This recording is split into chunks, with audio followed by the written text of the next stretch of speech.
Hello everyone, I'm your Vishal Shabda. Welcome to my YouTube channel.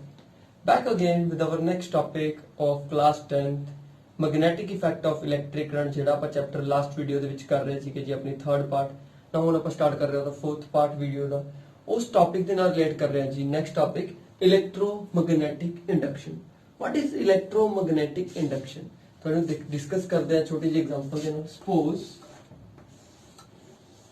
this is any conductor and are insulated by or number of turns by any copper wire ਇੱਥੇ ਆਪਾਂ ਕੀ ਲਗਾਤਾ ਗੈਲਵੇਨੋਮੀਟਰ suppose ਮੈਂ ਇੱਥੇ ਕੋਈ magnet ਲਿਆ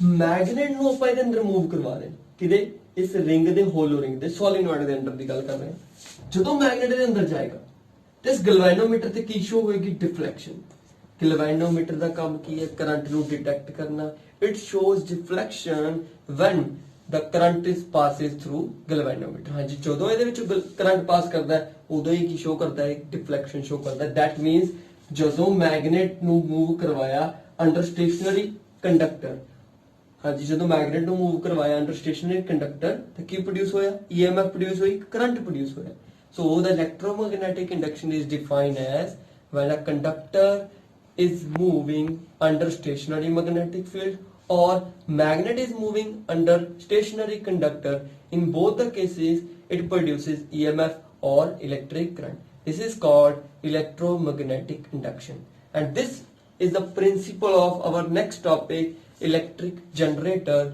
which is very important not discussed with our next topic electric generator. Now our next topic is electric generator.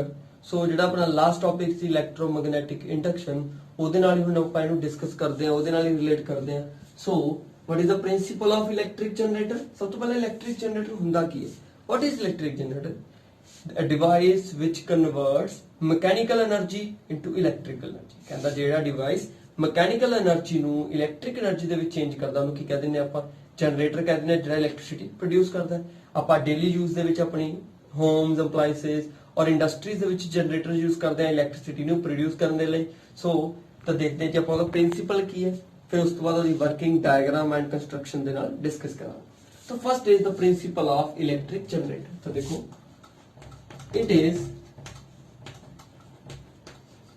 based on the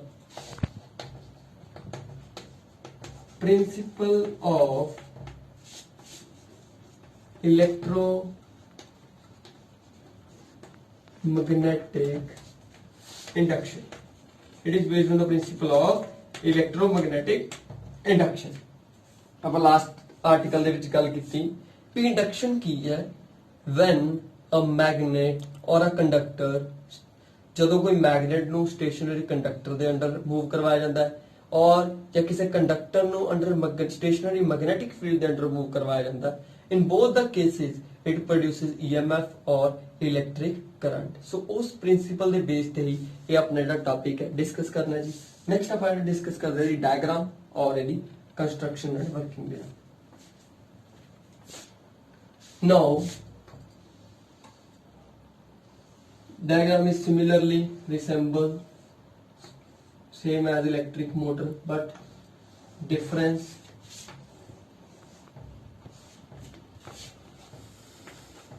take a two strong magnets north pole and south pole and ABCD is a rectangular insulated copper wire coil also known as armature and this is again axial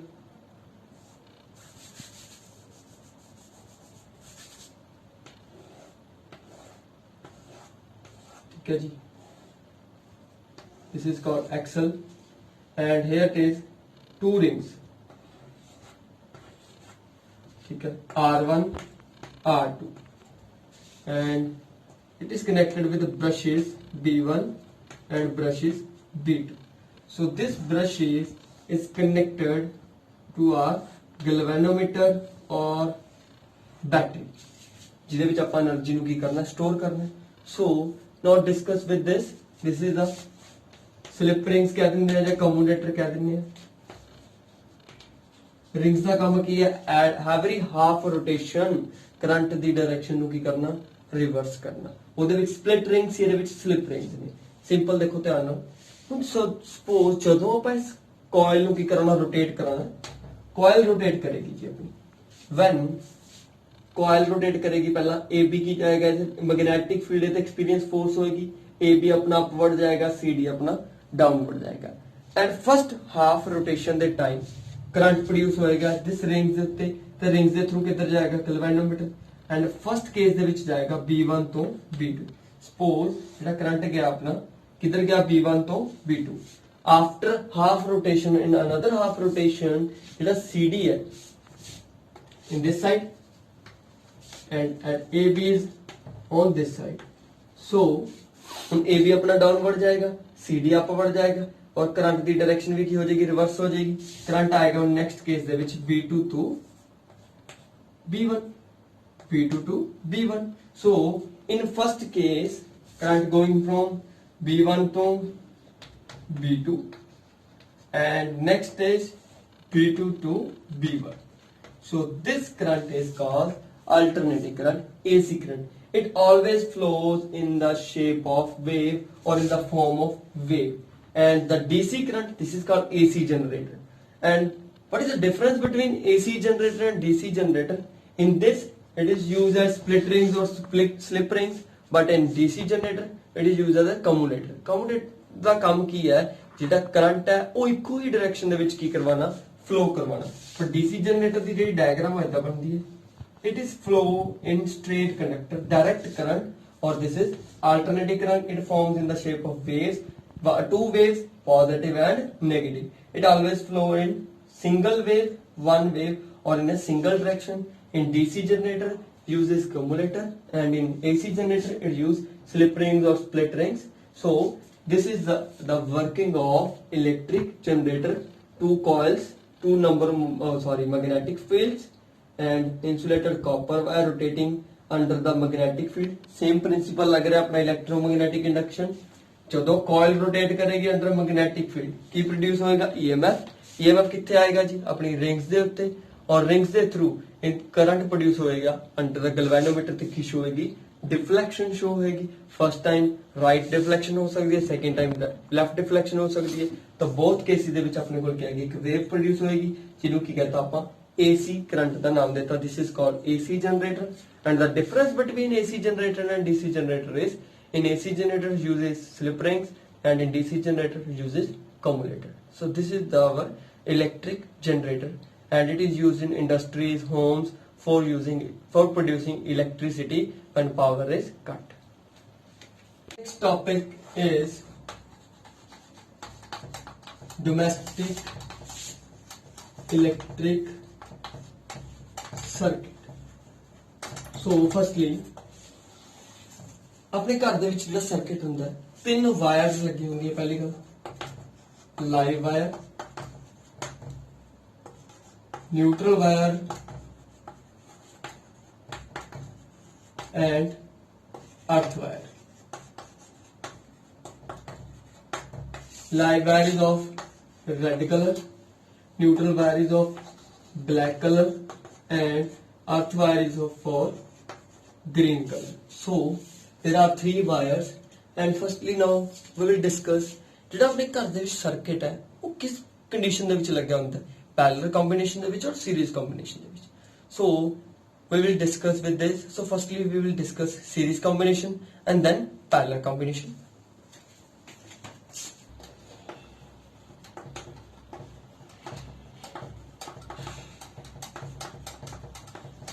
so firstly start with series combination। suppose there are 4 fans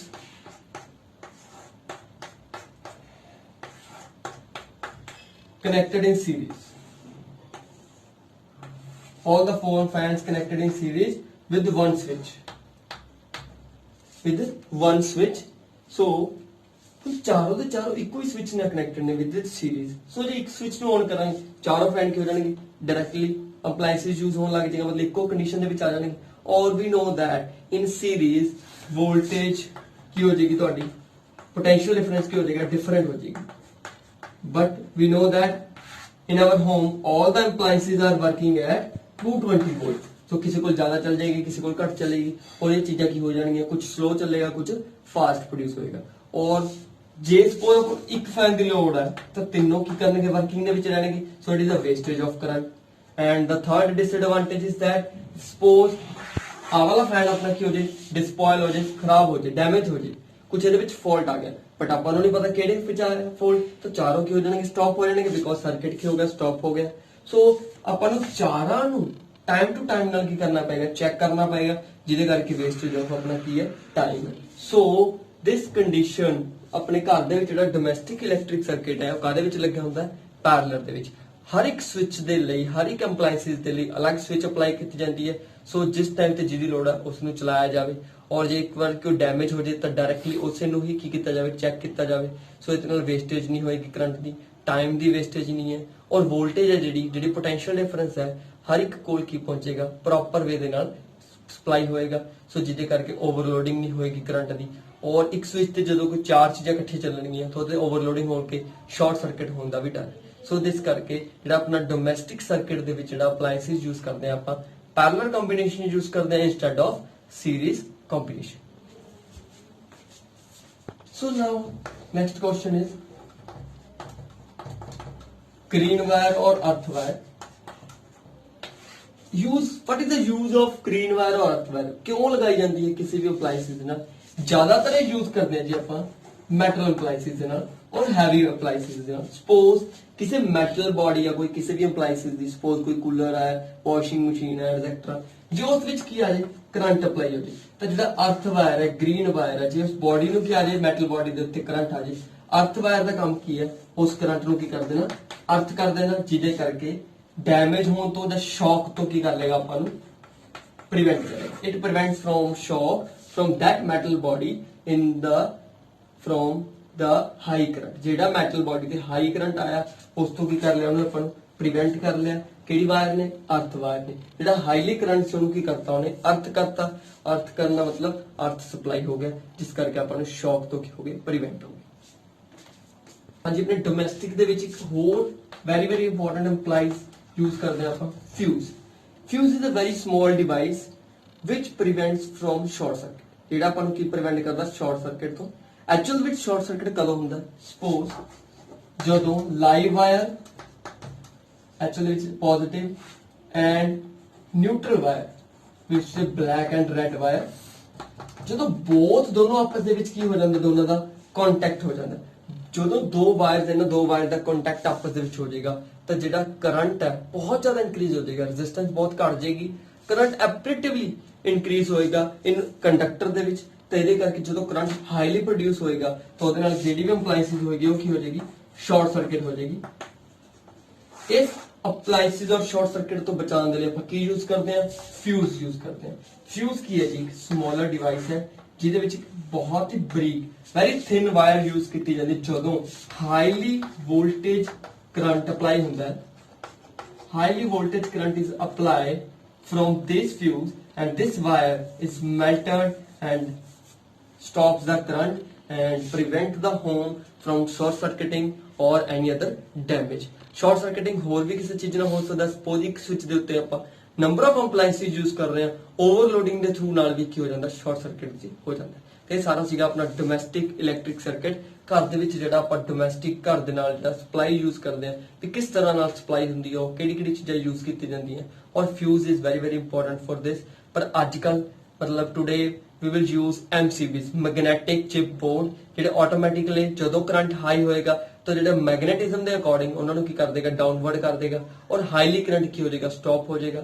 after that ਜਦੋਂ ਆਪਾਂ ਨੂੰ ਉੱਪਰ ਨੂੰ push ਕਰਾਂਗੇ then current supply ਕੀ ਹੋ ਜਾਏਗੀ, ਦੁਬਾਰਾ ਤੋਂ ਅਗੇਨ ਚੇਂਜ ਸਹੀ ਹੋ ਜਾਏਗੀ, ਚੇਂਜ ਹੋ ਜਾਏਗੀ। ਸੋ ਐਟ ਲਾਸਟ ਇੱਥੇ ਆਪਣਾ ਕੀ ਹੈ, ਚੈਪਟਰ ਕੰਪਲੀਟ ਹੁੰਦਾ, magnetic effect of electric current. So ਹੁਣ ਆਪਣੀ ਨੈਕਸਟ ਵੀਡੀਓ ਦੇ ਵਿੱਚ ਆਪਾਂ ਜਿਹੜੀ ਬੈਕ ਐਕਸਰਸਾਈਜ਼ ਹੈ ਦੀ ਐਨਸੀਈਆਰਟੀ ਕੁਐਸਚਨਸ ਨਾਲ ਡਿਸਕਸ ਕਰਾਂਗੇ ਇਸ ਚੈਪਟਰ ਦੀ। ਐਂਡ ਇਫ ਜੇ ਕੋਈ ਡਾਊਟ ਹੈ ਤੁਹਾਨੂੰ ਤਾਂ ਤੁਸੀਂ ਕਮੈਂਟ ਸੈਕਸ਼ਨ ਦੇ ਵਿੱਚ ਦੱਸ ਸਕਦੇ ਹੋ। ਜੇ ਤੁਹਾਨੂੰ ਵੀਡੀਓ ਵਧੀਆ ਲੱਗੀ ਤਾਂ ਲਾਈਕ ਕਰਨੀ ਹੈ, ਸ਼ੇਅਰ ਕਰਨੀ ਹੈ ਜੀ। Thank you.